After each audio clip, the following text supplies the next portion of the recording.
Chers camarades, bonjour à tous. Bienvenue à cette Assemblée Générale de l'Union départementale Force ouvrière de Maine-et-Loire. Merci à Frédéric Souillot de nous honorer de sa présence. C'est avec un grand plaisir, Frédéric, que je t'accueille au sein de cette Union départementale. Merci à tous nos partenaires pour leur présence et leur soutien permanent. Mes camarades, cette intervention ne sera pas trop longue parce que je souhaite que vous puissiez intervenir et je souhaite aussi que Fred puisse intervenir pour clôturer cet AG. Cette Assemblée Générale, c'est la première depuis la bagarre contre la réforme des retraites que nous avons menée à partir de la fin de l'année 2022. 14 manifestations qui ont rassemblé à Angers et dans tout le département des dizaines de milliers de salariés, des jeunes, des retraités. Une mobilisation exceptionnelle, rarement vue dans notre département. 12 journées de grève pour dire non au report de l'âge légal de départ à la retraite à 64 ans et non à l'allongement de la durée de cotisation. Cette réforme, mes camarades, ne sera jamais votée à l'Assemblée nationale et c'est à coup de 49.3 que le gouvernement Macron-Borne, qui ne dispose plus de la majorité à l'Assemblée nationale, l'adoptera. La loi sera publiée un week-end, ce qui traduit un peu plus le mépris et l'arrogance dont fait preuve ce gouvernement à notre égard. Et cet été, le gouvernement publiera les décrets mettant fin aux régimes spéciaux. La colère n'est pas retombée. Après les casserolades, ce sont les huées des spectateurs du Stade de France et les sifflets que le président Macron, sous les sifflets que le président Macron a ouvert la Coupe du Monde de rugby.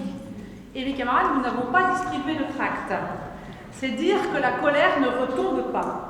Nous continuerons donc avec notre confédération à exiger le retrait de cette réforme injuste et injustifiée.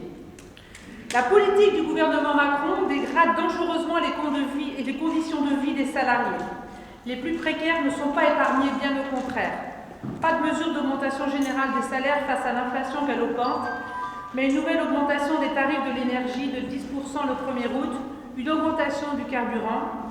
Et le gouvernement nous annonce 15 milliards d'euros d'économies pour 2024.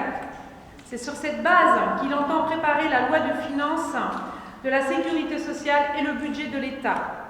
Une réduction des droits avec la mise en place du montant net social qui impactera le montant du RSA et de la prime d'activité. Des remboursements des médicaments, préparation d'un nouveau hold-up sur l'assurance chômage. Dans le même temps, les aides sans contrepartie aux entreprises s'élèvent à 200 milliards d'euros. 73 milliards sont détournés de la sécurité sociale vers les exonérations de cotisations rien qu'en 2022. De même, mes camarades, le budget de la guerre a été augmenté comme jamais. 413 milliards d'ici 2030 qui ne serviront absolument pas les besoins de la population. Et ce sera encore, mes camarades, moins de services publics, des lits fermés dans le département, des services d'urgence en difficulté, 22 postes sur la sellette au sein de l'EHPAD public des résidences du Val-d'Oudon, la maternité d'Anceny menacée de fermeture. Nous avons apporté notre soutien aux camarades de Loire-Atlantique, car cet établissement, du fait de sa proximité avec le Maine-et-Loire, accueille des mamans du 49. Le combat mené en intersyndical paye. L'ARS devrait annoncer le maintien de la structure. Un médecin a pu être recruté. Il en est de même pour l'enseignement, avec une rentrée plus que chaotique. Des écoles et des classes fermées, des profs qui manquent à l'appel.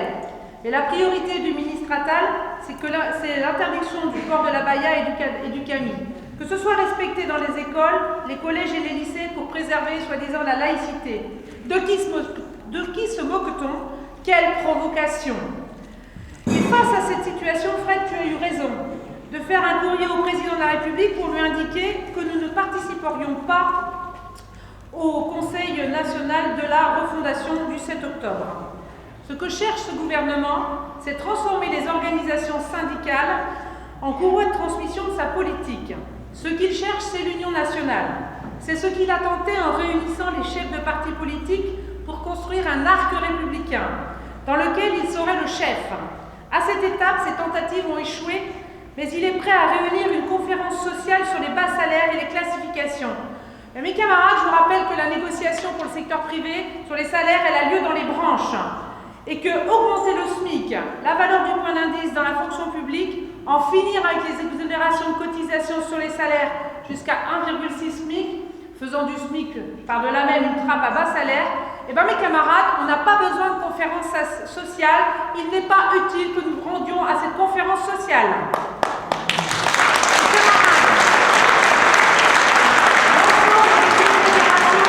D'une journée d'action le 13 octobre 2023 dans le cadre d'une initiative européenne.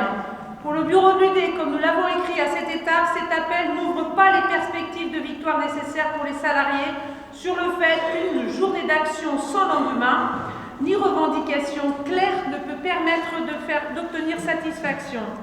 Plus que jamais, nous avons besoin de redonner confiance à tous les salariés, à tous les travailleurs, en discutant avec eux des moyens pour gagner. Il nous reste quelques jours encore pour poursuivre ces discussions et décider de ce que nous ferons. Nous sommes une organisation libre et indépendante. Le calendrier de la CGT n'est pas le nôtre. Nous avons la CCN bientôt.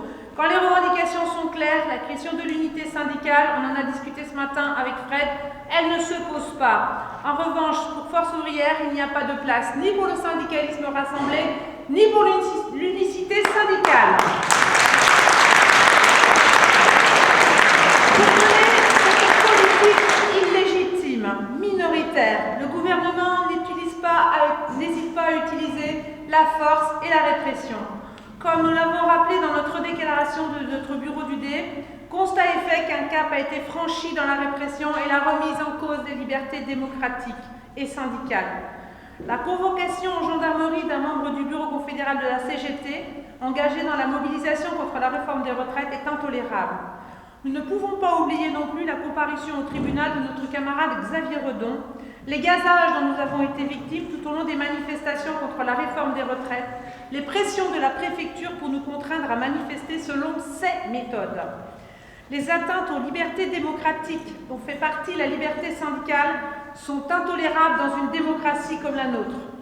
Depuis 2008, date à laquelle la liberté de désigner un délégué syndical a été remise en cause, le gouvernement n'a eu de cesse de tenter de nous mettre au pas.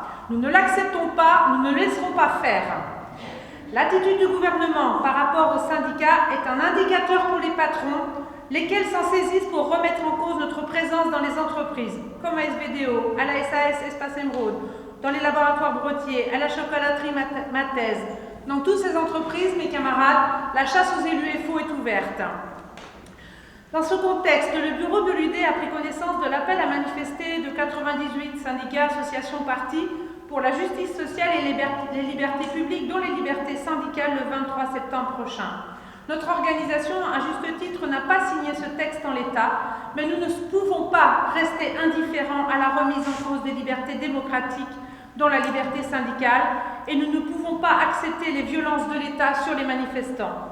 C'est pourquoi nous avons proposé un projet de déclaration aux autres organisations du département.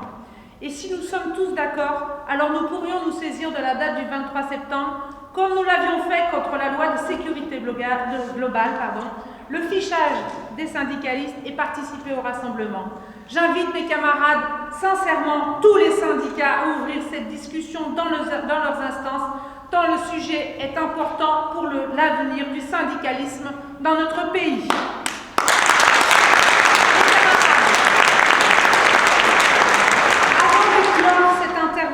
Il est un dossier qui fait notre quotidien, le développement. Cette fin d'année est marquée par les élections dans les entreprises. Plus de la moitié de celles-ci vont se dérouler d'ici à la fin du premier trimestre 2024. Nous avons besoin de vous tous. Comme l'année dernière pour les élections dans la fonction publique.